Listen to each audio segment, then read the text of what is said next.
Hello students. पिछले वाला जो हमारा ई लेक्चर था उसमें हमने टेरेस्ट्रियल इकोसिस्टम के बारे में पूरा पढ़ा था। टेरेस्ट्रियल इकोसिस्टम जो कि सोयल सरफेस पर इकोसिस्टम पाए जाते हैं उनको हम टेरेस्ट्रियल इकोसिस्टम कहते हैं।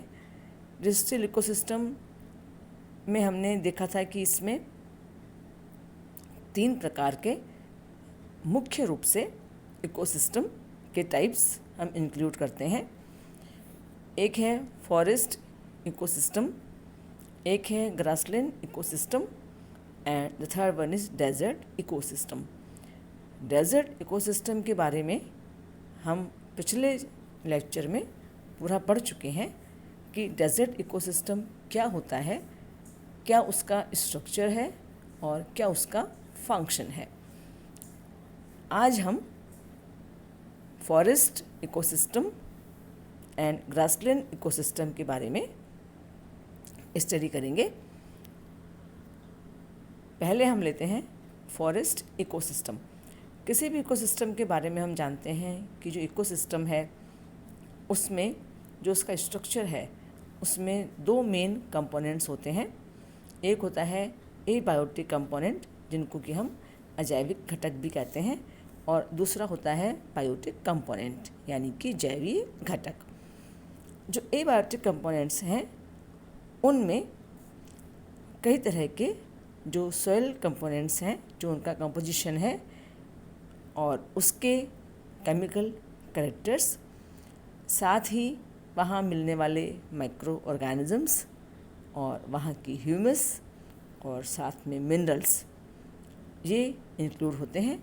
और इन्हीं के साथ जो क्लाइमेटिक हमारे जो फैक्टर्स हैं जिनसे मिलकर जो क्लाइमेट बनता है, जैसे कि लाइट है, टेम्परेचर, रेनफॉल, ह्यूमिडिटी, ये जो सभी आते हैं ये सब अजैवीय यानी कि एबायोटिक कंपोनेंट्स में आते हैं। ये जो एबायोटिक कंपोनेंट्स हैं उस इकोसिस्टम में मिलने वाले ऑर्गेनिजम्स और ऑर्गेनिजम्स का इन एबायोटिक कंपोनेंट से डायरेक्ट या इनडायरेक्ट तरीके से इंटरेक्शन होता रहता है। फिर हम बात करते हैं बायोटिक कंपोनेंट्स की। बायोटिक कंपोनेंट्स में एक आते हैं प्रोड्यूसर्स और दूसरा आते हैं कंज्यूमर्स। किसी भी इकोसिस्टम की प्रोडक्टिविटी के लिए वहाँ पर ये ज़रूरी है कि वहाँ पर प्रोड्यूसर्स हों यानी कि ऑटोट्रोफ्स हों, जो कि फूड सिंथेसाइज करते हैं, जो वो खुद भी अपने काम में लेते हैं और साथ में जो आगे फूड चेन चलती है उस फूड चेन में मिलने वाले जो दूसरे ऑर्गेनिजम्स हैं वो भी उस पर डिपेंड रहते हैं। तो इसमें सबसे पहले आते हैं प्रोड्यूसर्स। फॉरेस्ट इकोसिस्टम जो हम पढ़ रहे हैं इसमें जो प्रोड्यूसर्स हैं उसमें सभी तरह के छोटे बड़े जो प्लांट्स हैं, ट्रीज़ हैं, साथ ही श्रब्स हैं और बड़ी जो श्रब्स हैं जिनको कि हम झाड़ियाँ भी कहते हैं वो आते हैं। इसी तरह से ट्रीज़ के नीचे झाड़ियाँ और जो हर्ब्स हैं उनका भी एक तरह का स्ट्रेटिफिकेशन पाया जाता है, यानी एक लेयर्स के रूप में यहाँ पर वो हमें मिलते हैं। और इन एरियाज़ में जो भी क्षेत्र हैं यहाँ पर लाइट, वाटर, सोयल और जो टेम्परेचर है वो यहाँ के इम्पॉर्टेंट फैक्टर्स होते हैं।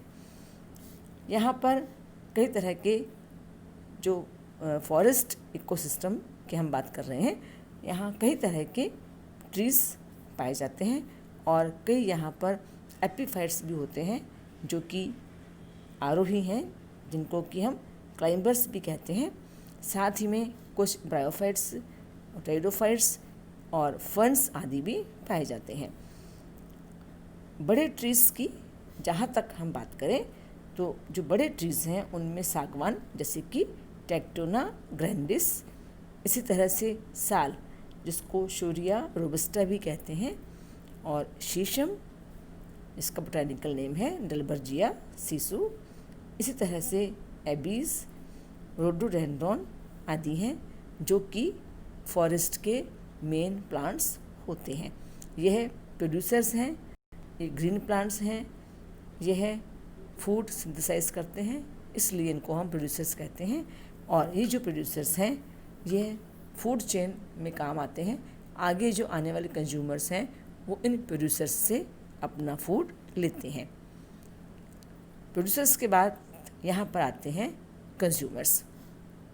कंज्यूमर्स जो कि अपने भोजन के लिए, फूड के लिए प्रोड्यूसर्स पर डिपेंड रहते हैं। इसमें पहले आता है प्राइमरी कंज्यूमर्स। किसी भी इस तरह का जो इकोसिस्टम है उसमें कंज्यूमर्स होते हैं वो 3 प्रकार के होते हैं: primary consumers, secondary consumers and tertiary consumers. तो जो प्राइमरी कंज्यूमर्स हैं वो होते हैं एक तरह के हर्बीवोर्स, और हम कह सकते हैं कि वो शाकाहारी जीव होते हैं। एनिमल्स की हम बात करें तो वो शाकाहारी होते हैं, हर्बीवोर्स होते हैं, जैसे कि कई तरह के नीलगाय, हिरण, नेवला वगैरह। और इसी तरह से कुछ इंसेक्ट्स भी होते हैं जो कि ट्रीज की जो लीव्स हैं उसको अपना भोजन बनाते हैं। इसी तरह आते हैं यहाँ पर सेकेंडरी कंज्यूमर्स। कई तरह के जो सेकेंडरी कंज्यूमर्स होते हैं जो कि प्राइमरी कंज्यूमर्स को अपना फूड बनाते हैं, उनको अपना शिकार बनाते हैं, उनसे अपना भोजन प्राप्त करते हैं, वो आते हैं यहाँ पर। ये जो होते हैं सेकेंडरी कंज्यूमर्स ये कार्निवोर्स भी कहलाते हैं, जिनको कि हम मांसाहारी भी कहते हैं। इनमें जो स्नैक्स हैं, छिपकली, लिजर्ड्स वगैरह हैं, ये सब जो कि छोटे जो जानवर हैं, छोटे एनिमल्स हैं, उनको अपना फूड बनाते हैं। फिर आता है इसमें टर्शरी कंज्यूमर्स और टॉप कार्निवोर्स। जो टर्शरी कंज्यूमर्स हैं उनमें जो बड़े एनिमल्स हैं जैसे कि टाइगर है, शेर, चीता वगैरह, और बड़े पक्षी हैं जिसमें कि बाज वगैरह आते हैं, ईगल है, बाज है, वो आते हैं जो कि सेकेंडरी या प्राइमरी कंज्यूमर्स से अपना भोजन लेते हैं, उनको अपना भोजन बनाते हैं। तो ये तो बात हुई कंज्यूमर्स की। और इसी तरह से एक इसमें आते हैं डीकम्पोजर्स। कहीं पर भी इकोसिस्टम में, कम्युनिटी में, जहाँ पर ये जो बायोटिक कंपोनेंट्स हैं, जो बायोटिक मिलते हैं हमें, यहाँ पर हम यही देखते हैं कि प्रोड्यूसर्स हैं, कंज्यूमर्स हैं।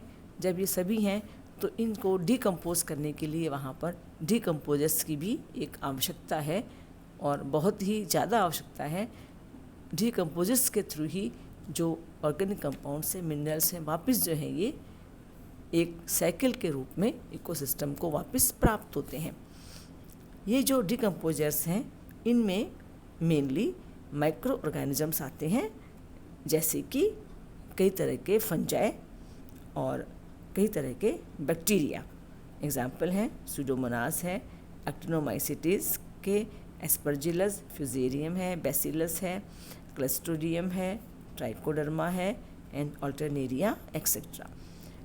ये सभी जो डेड ऑर्गेनिजम्स हैं, एनिमल्स हैं, या फिर जो सोयल सरफेस पर लीव्स वगैरह जब गिर जाती हैं तो उनका ये डीकम्पोज करते हैं, उनको अपघटन करते हैं उनका, और उन्हें सिंपल ऑर्गेनिक कंपाउंड्स में बदलने का काम करते हैं। इसीलिए इन्हें हम डीकम्पोजर्स कहते हैं। तो इस तरह से एक जब इकोसिस्टम कंप्लीट होता है तो यहाँ पर बायोटिक कंपोनेंट्स और एबायोटिक कंपोनेंट्स, और बायोटिक कंपोनेंट्स में प्रोड्यूसर्स, कंज्यूमर्स और साथ में डीकम्पोजर्स, ये सब मिलकर एक किसी भी तरह की इकोसिस्टम का पूरा स्ट्रक्चर बनाते हैं। तो ये तो जो भी हमने स्टडी किया, जिसके बारे में पढ़ा, ये फॉरेस्ट इकोसिस्टम था। और अब जो नेक्स्ट इकोसिस्टम है जो कि टेरेस्ट्रियल का लास्ट इकोसिस्टम है, क्योंकि डेजर्ट इकोसिस्टम के बारे में भी हम पहले पढ़ चुके हैं। फॉरेस्ट इकोसिस्टम अभी हमने पढ़ा, और एक है इसमें ग्रासलैंड इकोसिस्टम। ग्रासलैंड इकोसिस्टम जो कि इसमें जो प्रोड्यूसर्स हैं वो मुख्य रूप से ग्रासेस होती हैं। जो पृथ्वी है हमारी, यहाँ पर करीबन 70% तो वाटर है, और जो 20% है कहा जाता है कि वह एक तरह से ग्रासेस से ढका हुआ है। यहाँ पर भी हम जो बात करते हैं कंपोनेंट्स की, तो एबायोटिक कंपोनेंट्स और बायोटिक कंपोनेंट्स, दो कंपोनेंट्स में ग्रासलैंड के इकोसिस्टम को हम बांट सकते हैं, उसके स्ट्रक्चर को हम डिवाइड कर सकते हैं। इसमें जो एबायोटिक कंपोनेंट्स हैं, एबायोटिक कंपोनेंट्स वही जो मुख्य प्रकार वही आते हैं कि वहाँ किस तरह का टेम्परेचर है, क्लाइमेट है, वहाँ रेनफॉल कैसा है, और जो सोयल का जो कंपोजिशन है वो किस प्रकार का है, ये सब वहाँ पर अजैविक घटक यानी कि एबायोटिक कंपोनेंट्स में शामिल किए जाते हैं। जो बायोटिक कंपोनेंट्स हैं, बायोटिक कंपोनेंट्स फिर वही यहाँ पर मुख्य रूप से वही तीन प्रकार के, प्रोड्यूसर्स, कंज्यूमर्स एंड डिकम्पोजर्स। जो प्रोड्यूसर्स हैं उनमें जो मुख्य रूप है वेजिटेशन का, प्लांट्स का, वो है ग्रासेस। कई तरह की, कई डिफरेंट टाइप्स की ग्रासेस यहाँ पाई जाती हैं, जिनमें मुख्य रूप से साइनोडोन, डाइकेंथियम, सैंक्रस, एंड्रोपोगन, एरिस्टिडा, डिजिटेरिया, सिम्बोपोगन एंड हेट्रोपोगन आदि शामिल हैं। मुख्य रूप से यह जो ग्रासेस हैं ये सभी ग्रासलैंड इकोसिस्टम की मेन वेजिटेशन कहलाई जाती है। फिर आते हैं अपन कंज्यूमर्स में। कंज्यूमर्स जो कि प्रोड्यूसर्स पर अपने फूड के लिए डिपेंडेंट हैं। ये जो कंज्यूमर्स हैं उनमें वही तीन प्रकार हैं कंज्यूमर्स के, primary, secondary and tertiary consumers. जो प्राइमरी कंज्यूमर्स हैं ये है वही शाकाहारी जंतु हैं, जैसे कि वहाँ मिलने वाले खरगोश, बकरी, गाय, चूहे वगैरह, इस तरह के जो एनिमल्स हैं जो कि शाकाहारी हैं, जो प्रोड्यूसर्स पर डिपेंड हैं। इनके साथ साथ कुछ तरह के यहाँ पर इंसेक्ट्स भी हैं जो कि ग्रासेस की जो लीव्स हैं उनको अपना फूड बनाते हैं। फिर आते हैं सेकंड लेवल के कंज्यूमर्स यानी कि सेकेंडरी कंज्यूमर्स। ये वो कंज्यूमर्स हैं जो कि कार्निवोर्स भी हैं, जो कि प्राइमरी कंज्यूमर्स से अपना फूड लेते हैं, उनको अपना फूड बनाते हैं, जिसमें वही तरह के जैसे फ्रॉग हैं, लोमड़ी है, स्नैक्स वगैरह हैं जो कि प्राइमरी कंज्यूमर्स से अपना भोजन लेते हैं। और फिर आते हैं इसमें टर्शियरी कंज्यूमर्स। टर्शियरी कंज्यूमर्स में ग्रासेस में मुख्य रूप से पाए जाने वाले कुछ बड़े प्रकार के पक्षी होते हैं, जैसे कि हॉक है, बाज वगैरह हैं, ईगल हैं। इस प्रकार के जो कंज्यूमर्स हैं वो सेकेंडरी कंज्यूमर्स को अपना फूड बनाते हैं, उनका भक्षण करते हैं। इनको टॉप कार्निवोर्स भी कहते हैं। इसी तरह से यहाँ पर जो डिकम्पोजर्स हैं उनमें मुख्य रूप से वही माइक्रो ऑर्गेनिजम्स, जिनमें कि बैक्टीरिया और कुछ एक्टिनोमाइसिटीज, फंजाई आते हैं। तो इस प्रकार हमने देखा कि जो टेरेस्ट्रियल इकोसिस्टम है उसमें मुख्य रूप से desert ecosystem, grassland ecosystem and forest ecosystem को हम इंक्लूड करते हैं। और पहले हमने डेजर्ट इकोसिस्टम के बारे में पढ़ा था और आज हमने फॉरेस्ट एंड ग्रासलैंड इकोसिस्टम के बारे में जाना। Thank you.